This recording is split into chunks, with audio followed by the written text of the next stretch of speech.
You clicked. Now it's too late to stop watching. Welcome to One Click Too Far.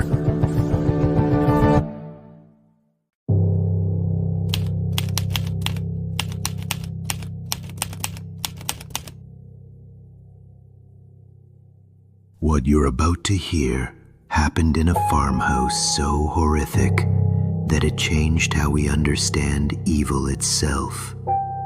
November 16th, 1957, a quiet Saturday evening in Plainfield, Wisconsin, the kind of small town where everyone knows everyone, and where the most terrifying monster in American history had been hiding in plain sight for decades.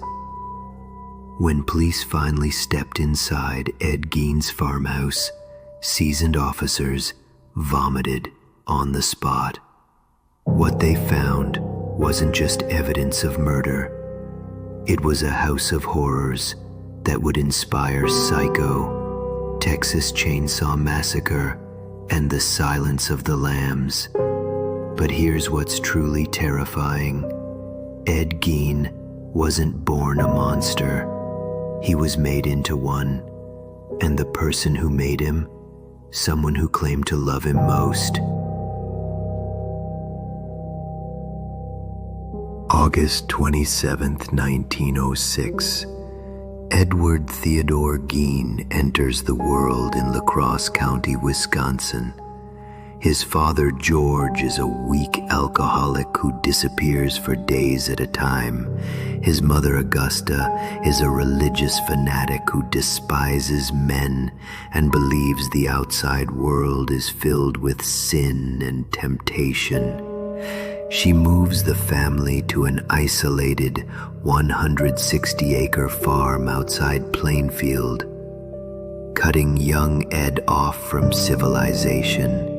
Augusta homeschools Ed and his older brother Henry, filling their minds with fire and brimstone sermons about the evils of women, except for herself, of course. She's pure, she's holy, she's the only woman worthy of love. Ed worships his mother. He hangs on her every word, believes her every sermon. But what happens when a boy's only source of love teaches him that love itself is twisted and wrong? By the time Ed reaches his teens, something dark is already growing inside him. 1940.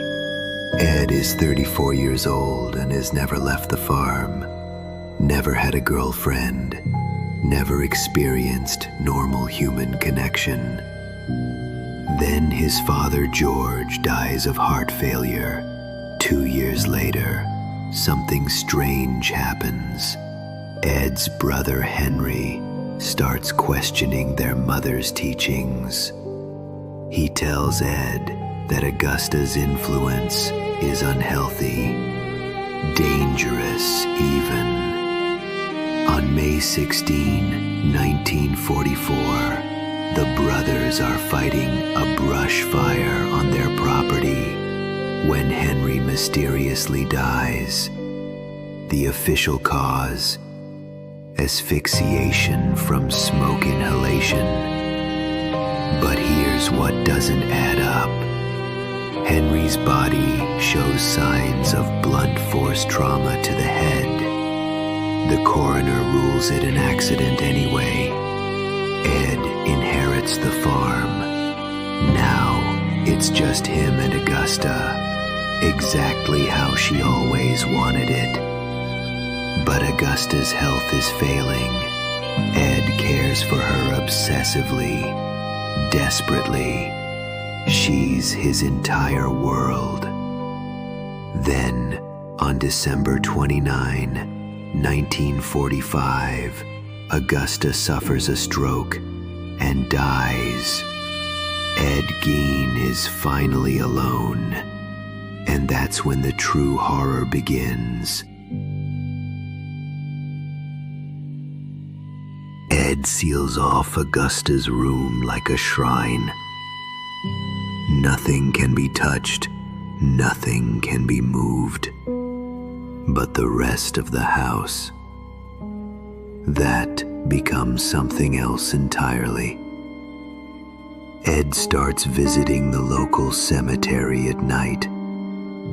At first, he just reads obituaries of recently buried middle-aged women. Women who remind him of his mother. Then he starts digging. The dirt is cold under his fingernails as he unearths corpse after corpse. But this is where it gets disturbing. Ed isn't just stealing bodies. He's bringing them home. He's skinning them. He's turning human remains into household items. Lampshades made from faces, bowls carved from skulls, a belt made from female nipples, chairs upholstered with human skin, and most horrifying of all, he's wearing the skin like clothing, trying to literally become his mother. For 12 years this continues. 12 years of grave robbing and unimaginable horror.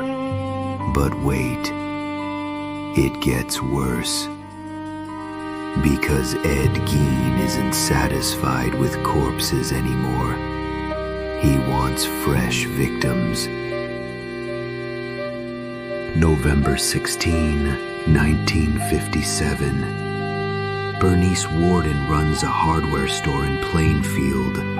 She's a 58-year-old widow, hardworking and respected. Ed has been coming into her store for months, always acting strange, always staring too long. That Saturday, Bernice's son Frank is supposed to go hunting, but he decides to stay and help his mother instead. A decision that saves his life, because when Frank returns from an errand that afternoon, his mother is gone. The cash register is empty. There's blood on the floor, and the only customer who came in that day was Ed Gein.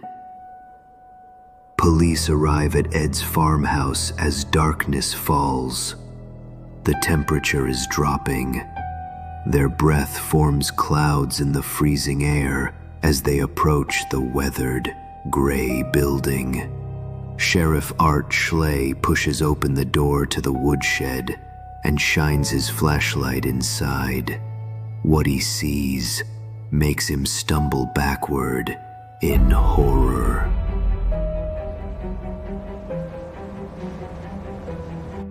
Bernice Warden hangs from the ceiling, decapitated and gutted like a deer. But that's just the beginning.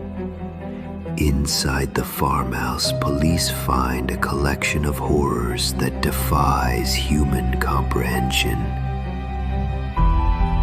10 female skulls, some used as bowls. 9 masks made of human skin. A shoebox containing 9 vulvas. A human head in a paper bag. A heart found in a paper sack near the stove. Skulls on his bedposts. A belt made from female nipples. Leggings crafted from human leg skin. And most disturbing of all, investigators find Ed's woman's suit, an entire outfit sewn from human skin that he would wear while pretending to be his mother. When Ed is arrested, he confesses immediately. He admits to killing Bernice Warden and tavern owner Mary years earlier. But here's what keeps investigators awake at night. If Ed only killed 2 people, where did all the other body parts come from? The answer is even more chilling than murder. Every time you watch Psycho and see Norman Bates talking to his mother, that's Ed Gein. Every time you see Leatherface wearing human skin in Texas Chainsaw Massacre,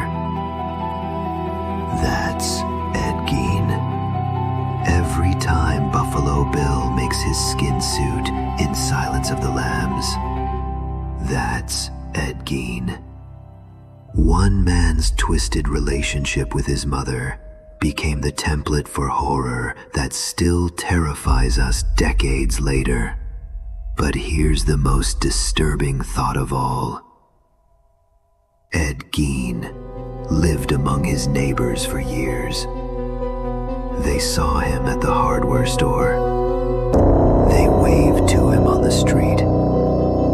They had no idea that behind his quiet, awkward demeanor lived one of the most disturbed minds in human history.